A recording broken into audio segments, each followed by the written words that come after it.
강좌에도요, 함수 설명드리고자 하는데요. 자, 함수 종류 중에 수학 삼각 함수, 통계 함수를 한번 살펴보도록 하겠습니다. 함수가 워낙에 범위가 넓기 때문에요. 예제 중심으로 필요한 함수를 설명드릴까 하는데요. 자, 이 자료에서 지점별로 매출액 순위를 구하고자 합니다. 등수를 구한다는 얘기죠.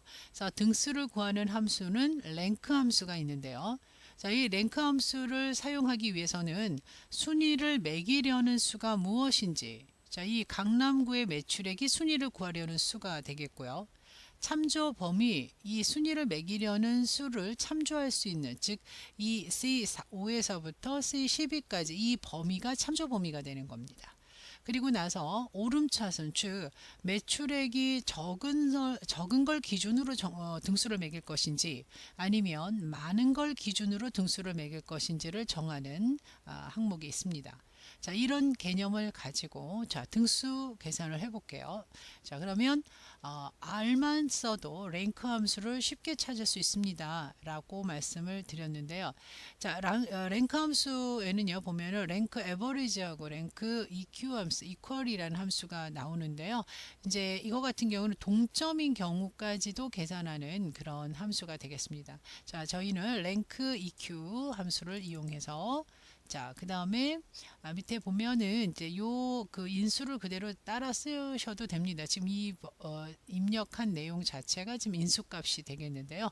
자, 이 내용은 제가 먼저 함수 마법사, 즉 수식 입력 줄에 있는 fx 함수 상자를 가지고 다시 한번 말씀을 드릴까 하는데요.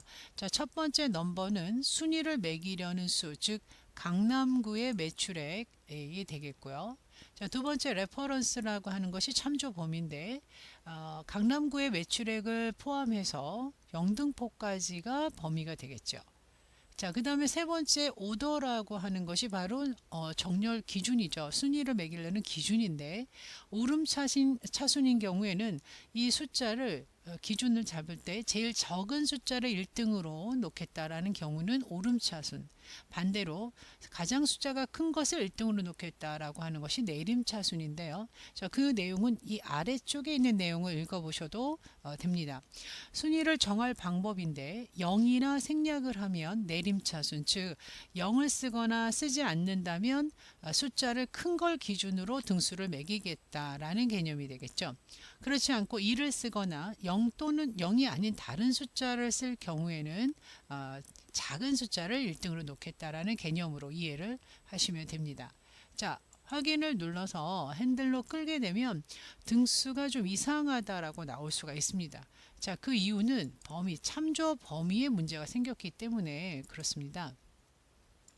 자, 여기 보면은 레퍼런스 이 부분이요. 자, 첫 번째는 맞아요. 등수가 5등이 맞지만 두 번째는 C6에서부터 C13으로 셀 주소가 상대 참조가 된다는 거죠. 바뀐다는 얘기입니다. 그래서 이 부분을 절대 참조로 지정을 해야 된다는 거죠. 그래서 범위 지정하시고요. 키보드에서 절대 번지를 지정하는 F4키를 입력을 합니다.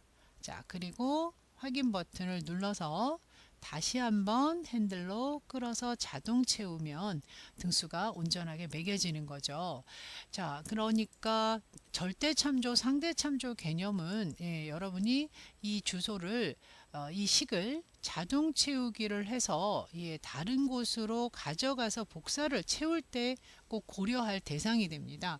그러니까 한 항목씩 계산할 때는 그렇게 상대 참조나 혼합 참조의 개념이 없지만 그 식을 다른 곳에서 그대로 사용을 할 때는 주소의 개념이 있어야 된다는 걸 강조드렸었습니다.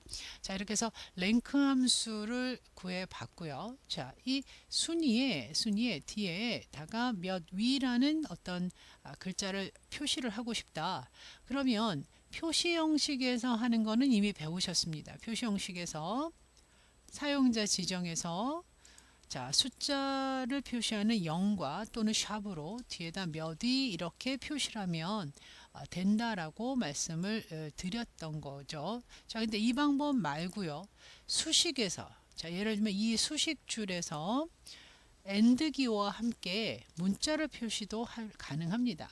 AND 기호가 문자 결합 연산자라는 설명을 드렸었는데요. 자, 이렇게 문자 결합 기호와 그 다음에 문자를 입력을 해야 되는데, 문자라는 것을 인식하기 위한 기호가 바로 이 쌍따옴표라고 보시면 되겠습니다. 키보드에서 따옴표를 글자 앞뒤로 붙여주시면 되겠습니다.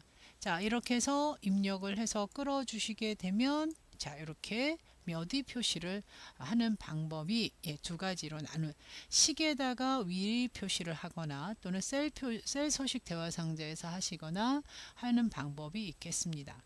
자, 이런 경우에는요, 문자가 결합이 되니까 데이터 값 종류 자체가 문자가 됩니다. 그러나 보여지는 건 똑같아도 표시 형식에서 우리가 위를 붙인다, 몇 등 몇 등 표시한다, 얘는 데이터가 숫자인 데이터를 유지하게 돼요. 그래서 그 차이점이 있습니다. 자, 이렇게도 고칠 수 있다는 거. 예. 자, 그 다음에는 총 지점수를 계산을 할 거예요. 그러면 지점수가 몇 개인지를 계산하려면 카운트 함수를 사용을 해야 되겠죠. 자, 카운트 함수를 사용을 할 때 카운트 함수 종류들이 여러 가지가 있는데요. 자, 카운트 함수는 제가 여기 숫자 범위라고 되어 있어요. 그러면 지금 이렇게 범위를 지정하면 카운팅을 셀 수가 없다는 거죠. 비어있지 않은 셀수라고 하는 카운트 A 함수를 써야 된다는 얘기죠. 문자든 숫자든 셀이 비어있지 않은 셀. 그래서 이런 경우에는 숫자가 아닌 것을 카운팅할 때는 카운트 A 함수를 사용을 해라. 자, 더블 클릭했고요. 그 다음에 지점명이 있는 B5에서부터 B12까지. 그 다음에 범위가 끝났으니까 인수값이 끝났으니까 가로를 닫습니다. 자, 그러니까 꼭 함수 상자를 열 필요는 없고요. 여러분 직접 이렇게 키핑하면서 함수를 이해하시는 것도 방법일 거예요. 자, 카운터의 함수 비교한다면 카운트는 숫자가 들어있는 셀만 카운팅을 하고요.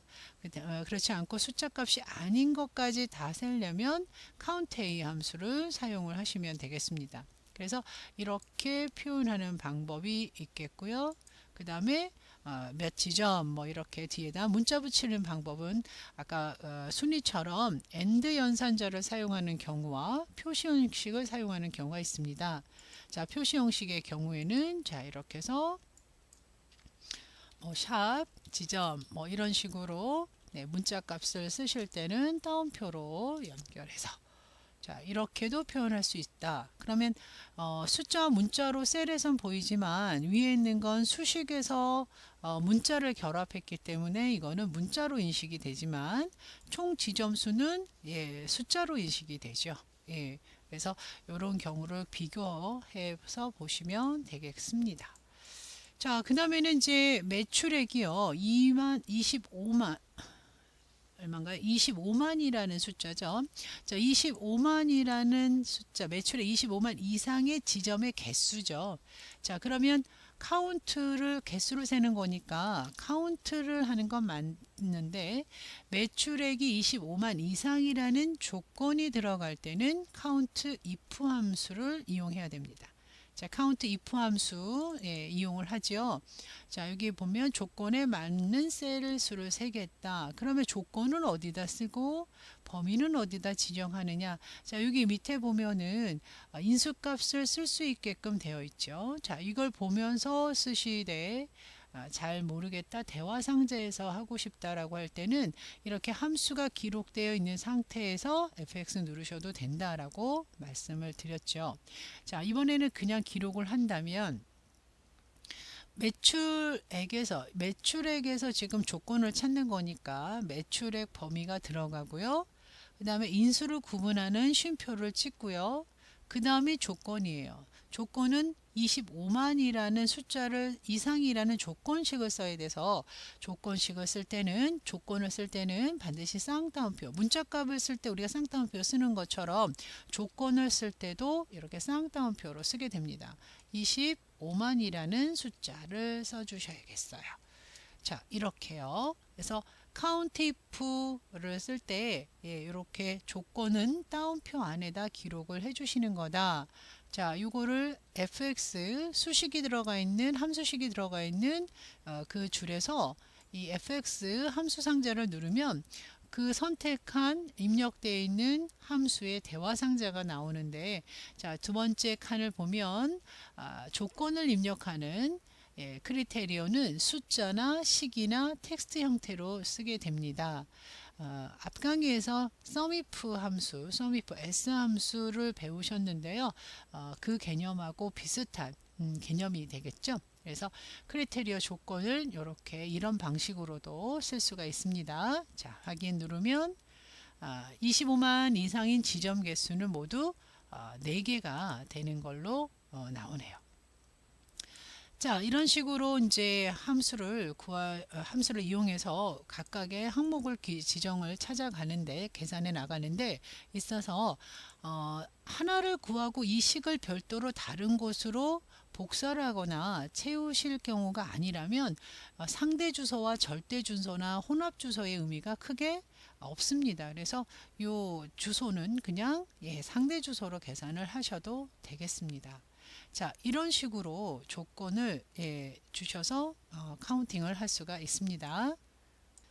자, 그러면 이제 그 다음 문제를 또 해결하기 위해서 제가 여기 함수 정리를 안 했는데요. 1위부터 4위까지, 자, 여기 등수 중에서 1위부터 4위까지 매출액의 평균을 구해라. 자, 지금 이 상태는 구할 수가 없는 것이, 제가 문제를 조금 바꿨던 게, 문자 값으로 계산을 하게 되면 1등부터 4등까지의 매출액 평균을 구할 수가 없어요. 이게 등수가 문자이기 때문에. 그래서 요거는 좀 식을 다시 지우고 다시 한번 채우도록 하겠습니다. 그래서 이렇게 한 다음에 몇위 표시는 표시 형식에서 하는 걸로 다시 말씀드리도록 하겠습니다. 자, 몇위 표시까지 하고요. 자, 그럼 이제 이 함수는 어떤 함수가 될 것인가? 평균이죠. 에버리지 함수입니다. 자, 그런데 1등부터 4등까지니까 에버리지 if라는 함수를 여러분들이 유추할 수가 있겠네요. 자, 에버리지가 있고요. 에버리지 if 함수를 사용하시면 될 것 같아요. 자, 그리고 자, range, 크리테리아. 자, 그러면 이 함수 안에 어떤 인수값을 써야 될지, 자, 그러면 이 수식 입력줄의 fx 대화 상자를 눌러서 자, 이 상자 안을 채워 나가시면 되는데요. 첫 번째 레인지는 어떤 레인지가 될까요? 등수를 지금 매기는, 그죠? 1등부터 4등까지니까 이 범위가 되겠죠. 조건을 찾을 범위가 되겠고, 그 다음에 조건을 1등부터 4등까지라고 하면 4 이하가 되는 거잖아요. 그래서 조건은 자, 이렇게 따옴표로 조건을 써주신다 라고 했습니다. 4등 이하 까지 뭘 하겠느냐, 4등 이하까지 매출액의 평균을 구하겠다. 매출액의 범위가 들어가는 거죠. 자, SUMIF, AVERAGEIF, COUNTIF 등 뭐 이렇게 함수에 if가 들어간다는 건 조건을 주는데, 조건을 이렇게 연산자를 이용해서 쓰실 때는 따옴표를 입력해서 작업을 해주시면 돼요. 그래서 average if를 계산을 해봤습니다. 자, 그 다음에 두 번째로, 네 번째로 이런 개념은 맥스와 민하고의 차이점이죠. 맥스는 첫 번째 무조건 그 데이터의 무조건 1등이 되는 거고, 민이라는 건 가장 작은 수를 말하는 건데, 이거는 몇 번째라는 개념이기 때문에요. 이 그 함수를 쓸 때 범위가 뭐죠? 범위는 매출액 범위가 돼요. 이 매출액 중에서 자, 구분기호 쓰고요. 두 번째로, 그러니까 첫 번째로라고 했을 땐 맥스를 쓰면 된다는 얘기예요. 이거 스몰이 아니죠. 큰이니까 라지입니다. 라지.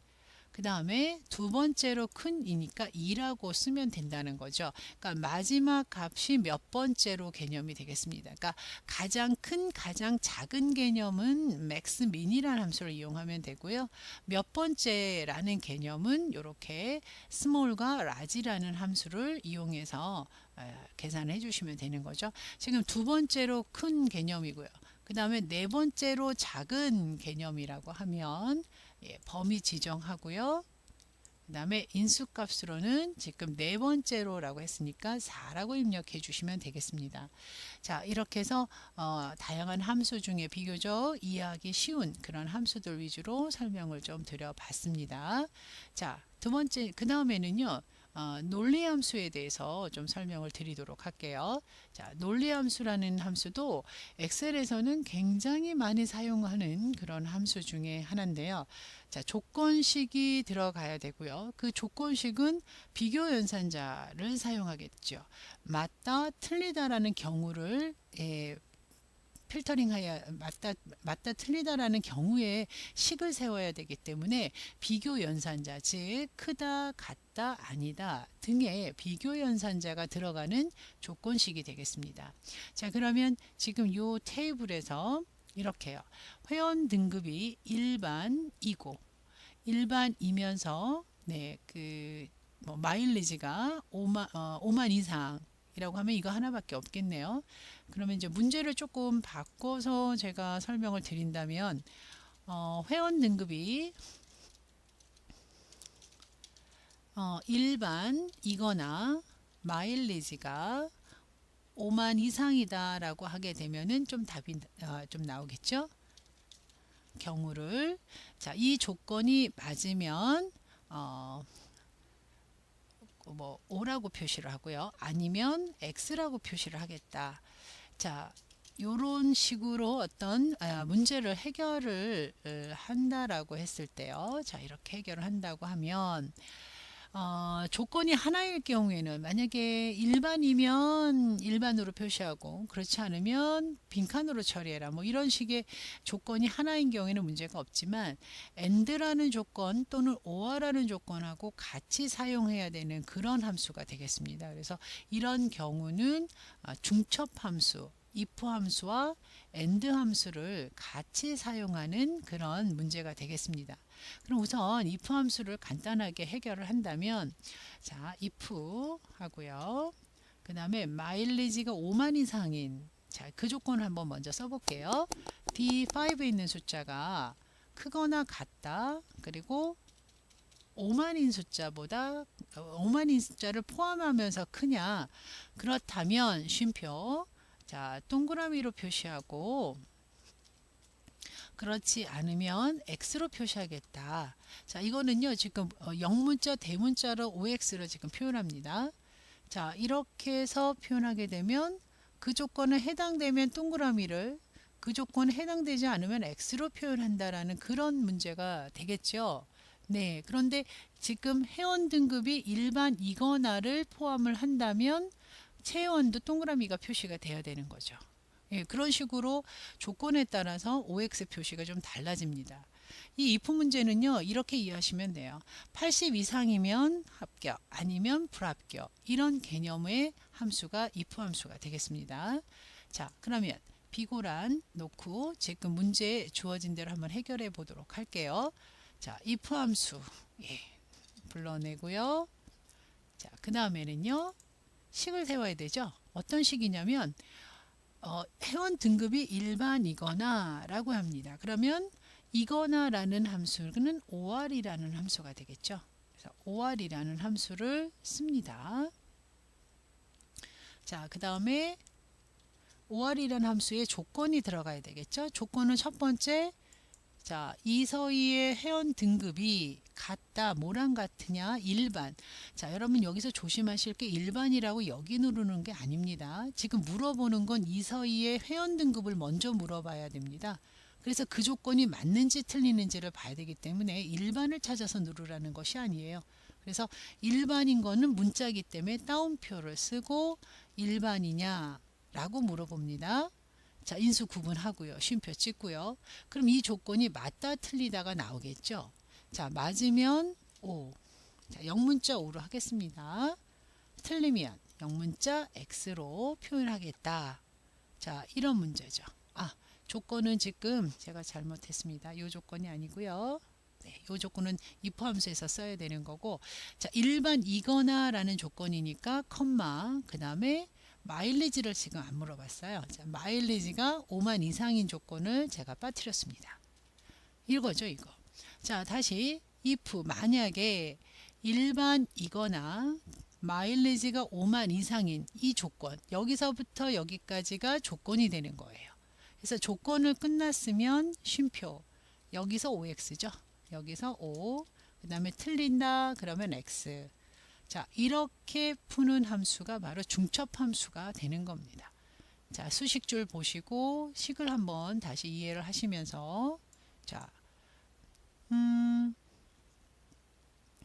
제가 다 알파벳을 틀렸네요. OR인데요. 자, 이렇게 해서 네. 지금 잠깐 보셨던 오류 메시지가 네임 오류 메시지였어요. 엑셀에서 작업을 하다 보면 여러 가지 오류 메시지가 있는데 지금 같은 경우에는 함수명이 틀렸을 때 나오는 그런 메시지라고 보면 됩니다.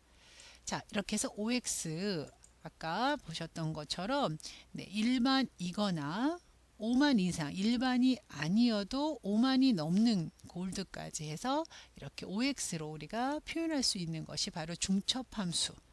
그냥 함수는 조건식, 평균이 90점 이상이다. 그러면 장학금, 그렇지 않으면 빈칸으로 표시해라. 뭐 이런 등의 문제가 바로 if 함수가 되겠습니다. 자, 다음 강의에서도 중요한 if 함수와 날짜 텍스트 함수 등의 함수들을 조금 더 살펴보도록 하겠습니다.